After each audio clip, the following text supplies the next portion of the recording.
Get ready for transcription in 5, 4, 3, 2, 1, start. I am grateful to you for inviting me here today, though I rather doubt if I can help you very much in your deliberations. All I can do is to encourage you and to express the goodwill and the earnest desire of the government to see that science flourishes in India and scientists have every opportunity to do good work. My friend has surveyed the field of our work here fairly comprehensively. What has been done, what is being done, and to some extent, what he hopes will be done.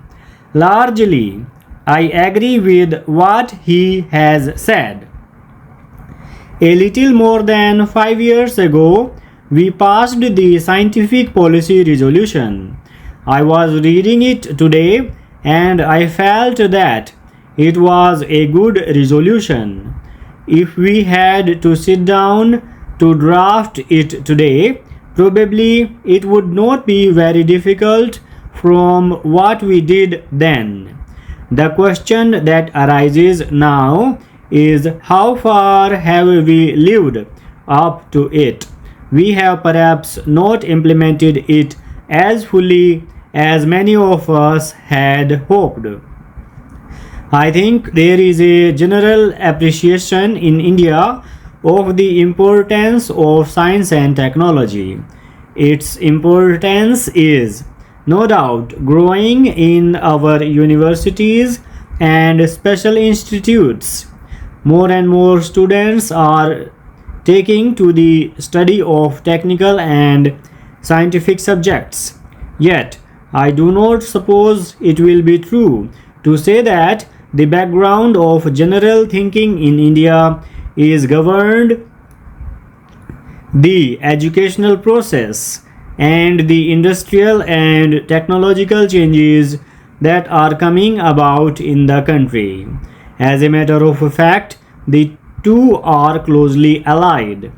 There is one criticism that is often made about the financial resources that are made available for scientific work.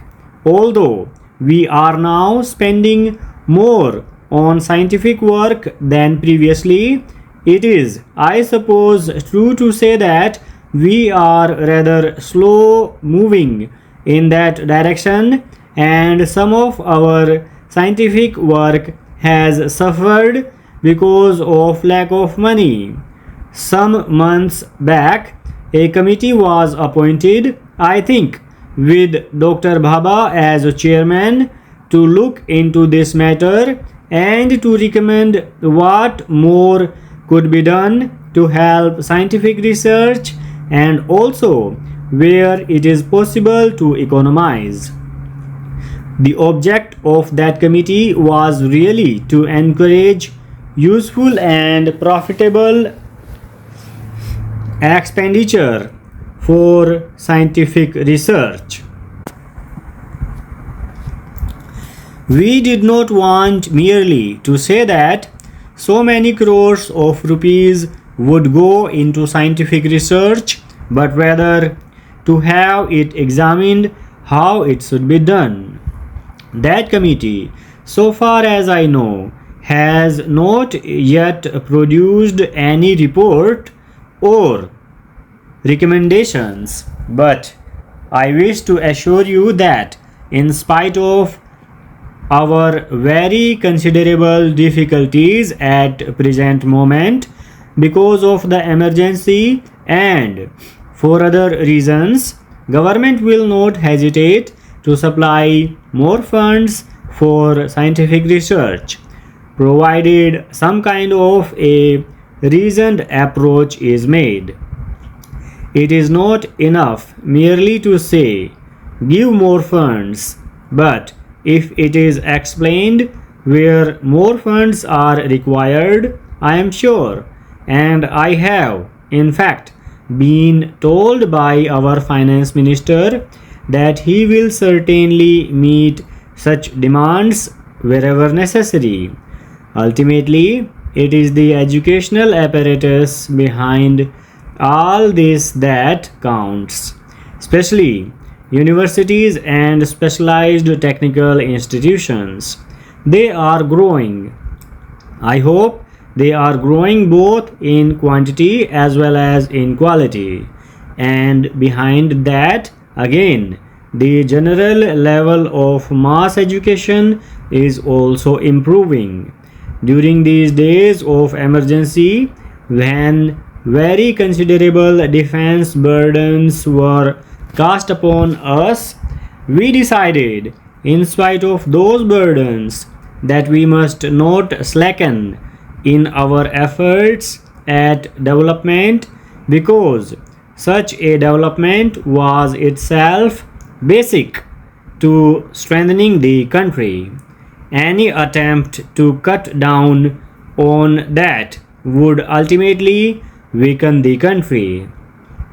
In that scheme of development, I attach the greatest importance to education. Some people seem to think that, useful as it is, education is not so important as putting up a factory. I might sacrifice any number of factories, but I will not sacrifice human beings and their education, because it is the human being who sets up the factories and produces the things we want. Factory by itself is very useful and desirable, but unless it makes that impact on the human being, it will not be useful. After all, what is our purpose in life? There are certainly many purposes, raising the level of living and all that. I would put producing goods, trained human beings as the main purpose. It is the trained human being that produces the rest.